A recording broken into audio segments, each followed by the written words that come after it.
Welcome to clue today news.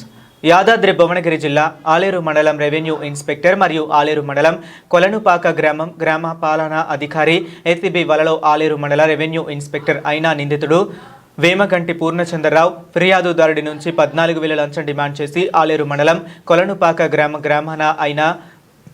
పాలన అయిన నిందితుడు షేక్ అహ్మద్ ద్వారా తీసుకుంటుండగా నల్గొండ రేంజ్ ఏసీబీ అధికారులు పట్టుకున్నారు. ఫిర్యాదుదారుడి సోదరి విక్రయించిన భూమి రిజిస్ట్రేషన్ను సులభతరం చేసేందుకు తహసీల్దార్కు నివేదిక సమర్పించడం కోసం అధికారికంగా అనుకూలం చేయడానికి ఈ లంచం డిమాండ్ చేశారు.